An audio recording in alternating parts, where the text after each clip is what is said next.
Things nurses do behind the curtains, true hospital confessions. Disclaimer: this is a fictional dramatization inspired by real hospital environments. All characters are fictional. Viewer discretion is advised. Subscribe to Hospital Whisperers for more shocking, mysterious, and eye-opening hospital stories. Have you ever wondered what happens behind the curtains in a hospital? Behind every privacy screen are whispered confessions, silent tears, impossible choices, and sometimes, secrets no one ever expected to come to light. Today's story isn't just a glimpse into the life of nurses. It's a deep dive into what they truly do when the rest of the world isn't watching.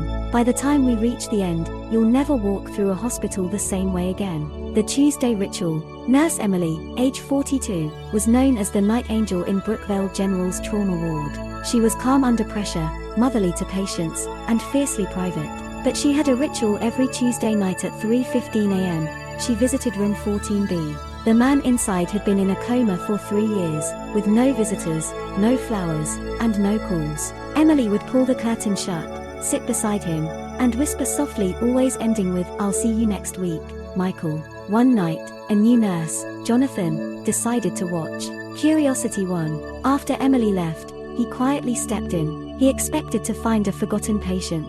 Instead, he found tears in the man's eyes. The next week, Emily was gone. She had requested a transfer. Jonathan checked the file. The patient's name was David Cooper. So who was Michael? The answer would come months later, in the form of a letter. The missing meds mystery. In the oncology wing, nurses Leah and Sandra were a team. They worked the silent shift, midnights to 6 a.m., when most patients were asleep. But things changed when Mr. Hawkins, a cancer patient and former criminal investigator, noticed something odd. After Sandra gave him his nightly medication, he felt worse, not better. One night, pretending to be asleep, he listened as Leah and Sandra whispered behind the curtain. He was in too much pain, Sandra said. "I did what I had to." "But you swapped meds." "That's illegal," Leah replied. "He begged me." "You didn't hear him cry last week." Mr. Hawkins immediately wrote a note describing what he'd heard, then hid it under his mattress. He died that night. Weeks later, during a random bed flip, housekeeping found the note. Sandra was fired quietly. Leah left the hospital entirely. The patient's death was officially listed as complications from illness. But one line from the note haunts staff to this day. The nurses behind the curtain thought they were doing good. But was it mercy or murder? The confession booth. There's a certain corner of Mercy Hills Hospital, the ICU back corridor, where the lights flicker, and the air feels heavier. Every Friday night, Nurse Carla would draw the curtain around bed 16, leave a chair in the corner, and dim the lights. This was the confession booth. One by one, nurses entered, not patients, just staff. They'd sit, breathe, then speak. No recording, no judgment. I took a bribe once to cover a missing medication chart. I gave a terminal patient his final dose, early. I'm falling for a patient's husband. It was raw. It was real. And no one ever spoke of what they heard. Until the night Carla didn't show up. Her locker was found open. Inside was a folder labeled Truth. In it, every confession. Names, dates, details. No one knows who gave her the power to forgive or why she kept the truth. But from that day forward, nobody ever sat behind that curtain again. The code blue that wasn't. Kim was an enthusiastic nursing intern shadowing Rachel, a tough veteran nurse. At 2:47 a.m., a code blue was called in Ward C. Kim followed Rachel into room 9. The man was conscious, calm, confused. Kim glanced at the monitor, heart rate, normal. Breathing, stable. Rachel waved her off. "False alarm. Go chart the other room. I've got this." Kim left. 10 minutes later, Rachel walked out and calmly said, "Time of death, 2:59. Kim's heart dropped, but he wasn't. It was time. Rachel interrupted, her eyes distant. "You'll understand one day."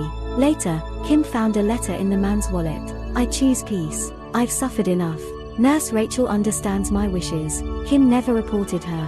But years later, as a senior nurse herself, she wondered if she could ever make that kind of call. Redemption in room 9. Years passed. Nurse Emily, now in administration, received a transfer file of new coma patients. One name stopped her cold, Michael Jameson. Same name as her nephew, the boy her family had abandoned after a tragic accident.